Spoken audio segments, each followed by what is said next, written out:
Masih kita di Dialog Interaktif Jambi TV dengan tema kita yaitu insentif pajak untuk wajib pajak yang terdampak pandemi COVID-19. Tentunya masih bersama Kantor Pelayanan Pajak Pratama Jambi, Telanai Pura, dan Pelayangan. Oke, saya kembali ke Pak Suprapto dulu. Oke, Pak Prapto, ini mungkin Bapak bisa jelasin Pak, yang jelas ketika wajib pajak itu bisa memanfaatkan, ya, tadi Bapak udah mengatakan selain wajib pajak UMKM, ternyata masih ada wajib pajak yang berhak menggunakan fasilitas insentif ini. Nah, yang jelas seperti wajib pajak pribadi karyawan, tadi Bapak udah jelaskan juga. Kemudian kalau untuk persyaratan si wajib pajak ini sendiri, mungkin Bapak bisa jelaskan gimana nih saya supaya bisa mendapatkan fasilitas, syaratnya apa aja gitu loh. Nah, apa nih Pak? Iya, terima kasih Bung Dendi. Jadi gini, kalau untuk insentif PB pasal 21 itu kan yang mengajukan permohonan pihak pemberi kerja atau perusahaannya deh. Itu syaratnya pertama tadi masuk dalam KLU yang 1189 tadi klasifikasinya. Itu ya harus ada di situ. Kalau enggak bisa, kecuali tadi dia ada KT atau dalam dia berusaha di dalam kawasan berikat. Terus lagi yang lebih penting gini, karyawannya punya NPWP. Nah, itu dia. Nah, gimana kita mau dapat insentif kalau kita nggak punya NPWP? Hari ini belum punya NPWP. Betul ya. Lucu, kan? Kalau karyawannya belum punya NPWP ya mohon maaf, belum bisa diberikan. Dan yang terakhir yaitu tadi penghasilan bruto. Jadi bruto itu tadi Bapak gaji dan tunjangan segala macam 200 juta sampai dengan 1 tahun ya Pak ya. 200 juta. Di bawah. Iya, sampai dengan ya. Sampai dengan. Kalau 200 masih termasuk deh. Nah, karena di situ di PMK itu sampai dengan 200 juta. Gitu ya Pak ya. Sebenarnya tadi gampang banget Pak ya. Yang jelas untuk bisa memanfaatkan, yang jelas si usaha ini termasuk dalam 1189 KLU yang pertama. Kemudian kalau yang saya kedua, jadi karyawan, kalau perusahaan tidak itu saya akan tuntut perusahaan itu. Ayo manfaatkan ini, ayo manfaatkan ini. Oh, gitu. Jadi karyawan pun juga punya hak ya Pak ya. Iya, makanya kita jadi karyawan harus bersuara supaya kita bisa dapat insentif. Kemudian betul, juga kita pun jangan cuma nuntut aja Pak, kita pun juga harus punya NPWP. Kemudian yang terakhir tadi, yang jelas kalau diglobalkan pendapatan kita bruto itu di bawah 200 juta. Saya ke Pak Sri. Pak Sri, begini, tadi saya udah memulainya ini dengan COVID-19 pandemi. Artinya ada pertanyaan saya, yang jelas pastinya pajak sangat berperan. Ya, dengan insentif ini pajak sangat berperan sekali dalam menghadapi kondisi pencegahan COVID-19. Mungkin ini bisa dijelasin ini Pak, peranan pajak sekarang. Betul sekali, Bung Dendi. Jadi pajak ini memiliki peran yang penting dan cukup strategis dalam berperan ya untuk melawan COVID-19 ini. Ini bisa kita lihat di postur APBN kita ya. Jadi menurut catatan saya, sebelum ada perubahan di APBN dengan Perpres nomor 54 maupun Perpres 72 ya, ketika APBN kita itu menganggarkan pendapatan kurang lebih ada 2.233 triliun ya. Itu pajak atau perpajakan, mohon maaf, mungkin saya sebutnya perpajakan ya, karena di dalamnya juga ada bea cukai. Itu kita berkontribusi 83% dari total yang sebanyak itu. Betul. Kemudian direvisi oleh pemerintah dengan peraturan presiden pada saat itu nomor 54, itu juga kontribusinya 83%. Masih angkanya hampir sama. Benar. Dan terakhir dengan Perpres nomor 72 tahun 2020, ketika pemerintah itu menganggarkan untuk pendapatan negara menjadi 1.699 triliun. Itu juga berkontribusi 82,6. Menarik sekali. Betul. Pak Sri, kita break sebentar. Saya mau angkat telepon. Halo, assalamualaikum, selamat malam. Selamat malam. Selamat malam. Assalamualaikum. Waalaikumsalam Pak. Ya, dengan siapa ini? Ya, Dengan Pak Joni di Kasang, Pak. Pak Joni di Kasang. Oke, Pak Joni, ini insentif pajak nih Pak Joni. Langsung pertanyaannya. Oh iya, nah kebetulan Pak, saya kan ada usaha kedai makan nih Pak. Nah, sampai saat ini saya belum ngajuin insentif pajak yang Pak Sri bilang tadi Pak. Nah, kalau sekarang saya nak ngajuin insentifnya apa masih bisa Pak? Dan kalau saya ngajuinnya sekarang itu bulan berapa ya saya dapat pembebasan pajaknya? Apa mulai bulan September ini atau baru aktifnya di bulan depan? Tadi itu baik sih Pak. Kedai makan ya usahanya ya? Iya. Oke, Pak Sri mungkin langsung aja. Wah. Ya. Terima kasih. Siapa?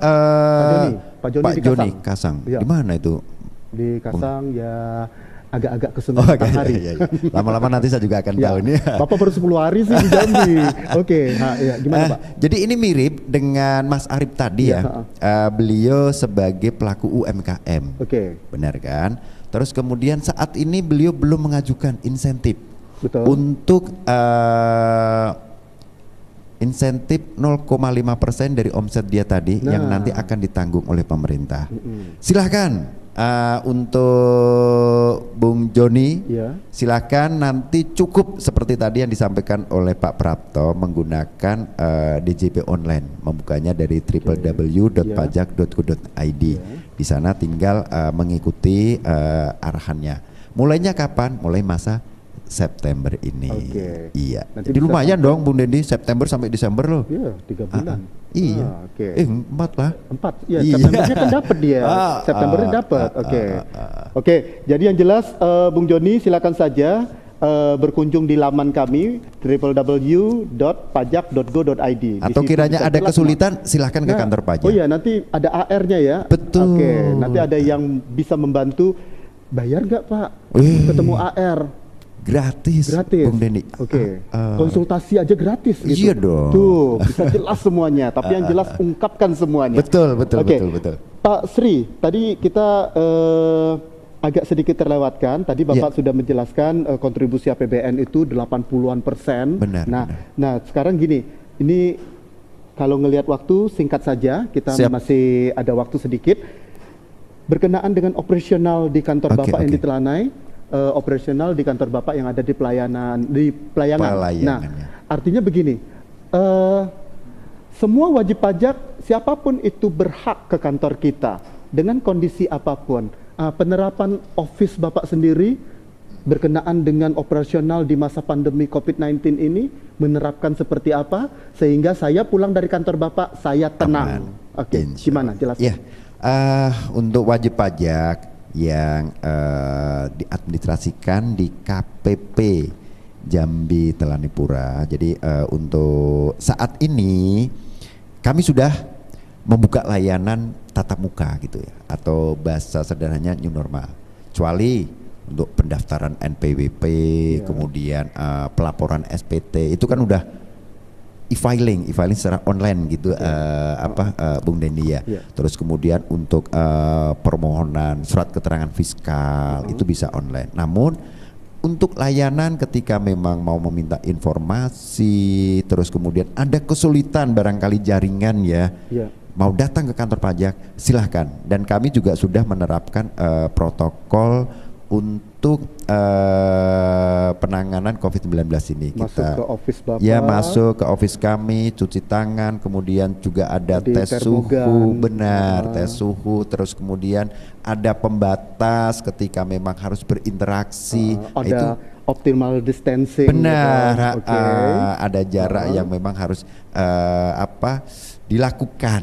Jika insya Allah untuk juga. Betul, wajib pajak ketika lapor itu aman. Dan di kita itu juga setiap bulan kita lakukan rapid test.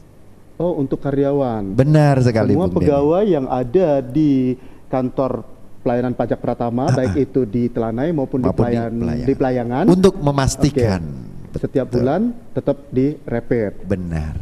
Jadi kita selaku wajib pajak ketika saya ke kantor bapak-bapak pulang ke rumah saya nggak deg-degan lagi gitu. Oke. Nah tadi ada satu yang lupa Pak. Bapak tadi udah bilang e-filing. Benar. Kalau mereka yang lupa dilayanin tatap muka juga nggak Pak? Jadi kalau e-filing ini pelaporannya. Iya. Ya, untuk wajib pajak yang tahun katakan 18 sudah menggunakan e-filing, untuk melaporkan tahun 19-nya wajib melaporkan dengan e-filing. Namun ketika memang ada masalah secara teknis, silakan kalau misalkan memang mau konsultasi.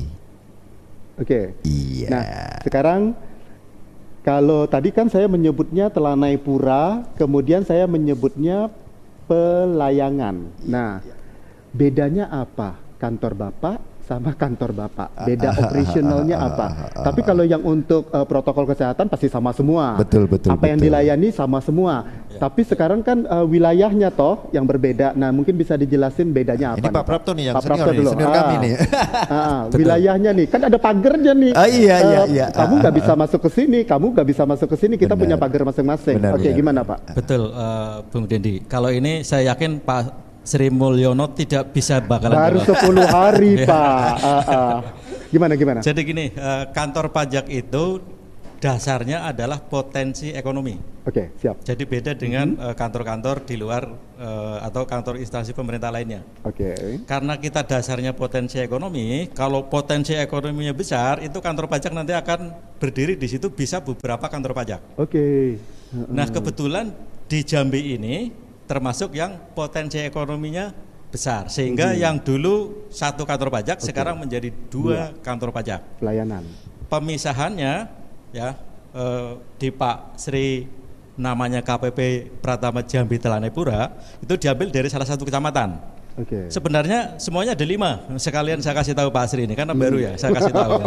Jadi ada 5 kecamatan yang dikelola oleh wilayahnya Pak Sri. Yang pertama tentu Telanai Pura. Yang kedua ini wilayah Alam Barajo kalau salah ya.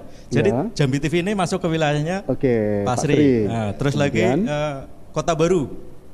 Kota Baru juga masuk ke wilayahnya Pak Sri. Terus lagi Kecamatan Pasar Jambi. Nah, itu juga masuk ke Telanai. Terus satu lagi Danau Sipin.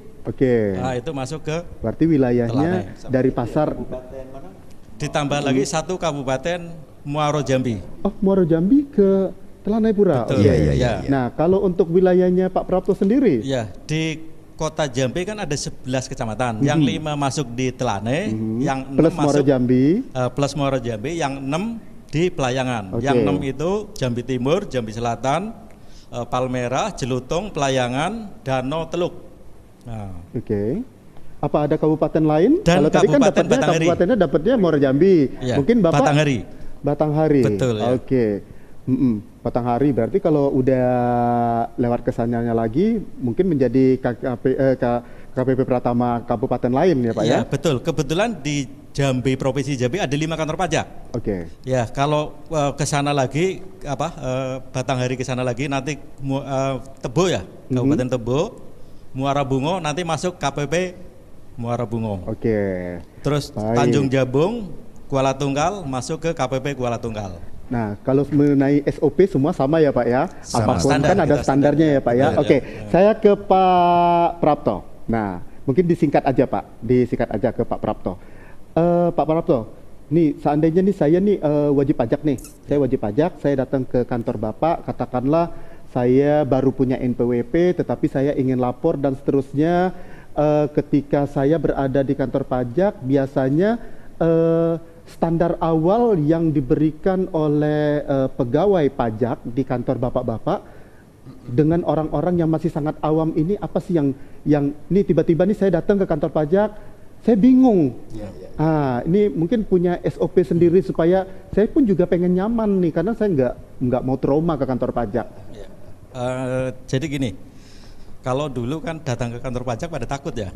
Bener, sekarang enggak. Sekarang karena kita kan wajib pajak bagi kita mitra. Nah, kalau masa dengan mitra takut kan nggak bisa, harusnya nggak bisa takut. Kalau yang masih awam, ya, pengen tahu pajak segala macam. Kalau mau datang ke kantor pajak nanti di pintu nanti akan disambut oleh satpam.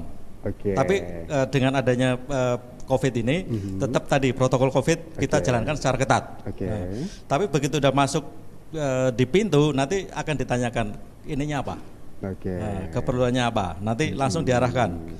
Kalau ini nanti ke ini, kalau ini nanti ke ini.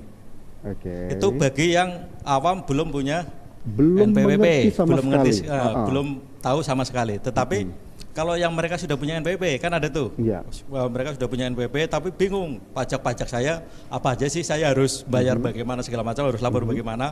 Itu sebenarnya di kantor pajak, semua kantor pajak seluruh Indonesia ada namanya akun representatif tadi. Oh, AR. Ya, itu seperti konsultan deh, dibayar oleh pemerintah gratis, mau konsultasi apapun bebas.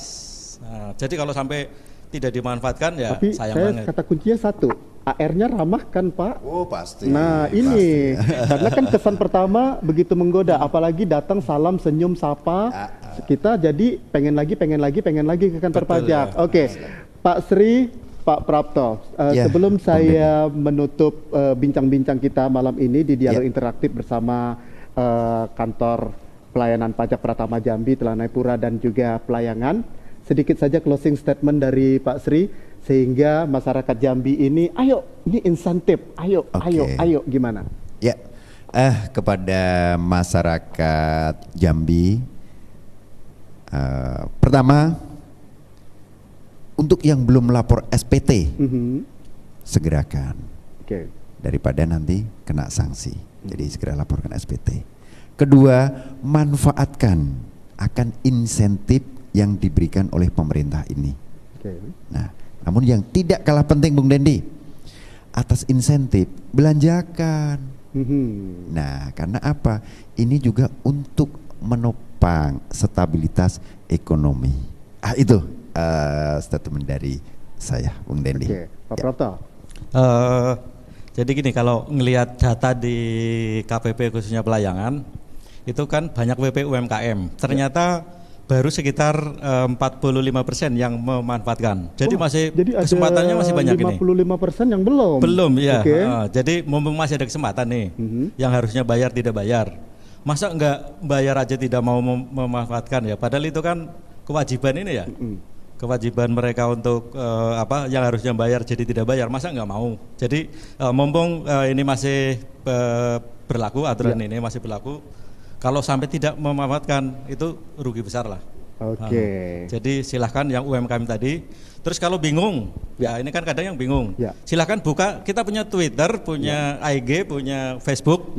Kalau di tempat saya @pajak_jambi Pelayangan. Nanti di situ ada nomor telepon segala macam. Jadi ada telepon yang bisa dihubungi. Misalkan mau konsultasi masalah ini, teleponnya yang mana? Masalah ini, teleponnya yang mana? Masalah ini, teleponnya yang mana? Jadi udah nggak ada masalah lagi harusnya untuk masalah pajak harusnya. Tapi yang jelas, silakan manfaatkan. Tapi yang jelas, bapak-bapak, dengan kemajuan semua teknologi sebenarnya dalam satu genggaman kita bisa memanfaatkan apapun itu fasilitas-fasilitas yang diberikan oleh Direktorat Jenderal Pajak. Kita manfaatkan dengan beberapa fitur-fitur yang ada di handphone. Tentunya kami para pemirsa Jambi TV, seiring ini berjalan silakan saja seperti yang diutarakan tadi, masih ada 55% UMKM yang belum memanfaatkan insentif. Silakan saja manfaatkan karena ini masih berjalan sampai dengan Desember 2020. Dan supaya Anda jangan bingung, Anda silakan saja buka laman di www.pajak.go.id. Di sana banyak sekali informasi, Anda silakan klik, semuanya bisa dapat informasi. Bagi Anda yang mempunyai Instagram, yang mempunyai Facebook, kemudian yang mempunyai Twitter, silakan saja di @Pajak Jambi Telanai Pura khusus yang Telanai Pura atau di @Pajak Jambi Pelayangan khusus yang Pelayangan. Oke, bapak-bapak, sepertinya saya pengennya nih bisa sampai besok kita ngobrolnya. Ini menarik sekali, tapi mudah-mudahan kita masih ada di sesi kedua, di sesi ketiga kita berikan masyarakat Jambi ini pencerahan berkenaan dengan pajak. Semoga pertemuan ini akan terus berlanjut dan itu harapan kami. Dan kita semua dipertemukan kembali dalam kesempatan yang sehat semuanya. Dan sekali lagi Bapak, saya mengucapkan terima kasih untuk Bapak Sri Mulyono, Kepala Kantor Pelayanan Pajak Pratama Jambi Telanai Pura. Sudah ada waktu malam ini. Kemudian Bapak Suprapto, Kepala Kantor Pelayanan Pajak Jambi Pratama Jambi Pelayangan. Terima kasih juga Bapak sudah ada waktu malam ini dan memberikan edukasi untuk orang-orang Jambi supaya ini dia. Yang jelas buat Anda semuanya seperti yang diutarakan di awal, Pajak Kuat Indonesia Maju. Terima kasih semuanya. Sampai ketemu di lain kesempatan. Selamat malam. Sampai jumpa. Saya Dendi Danmar, Jambi TV, kebanggaan kita. Terima kasih. Wassalamualaikum warahmatullahi wabarakatuh.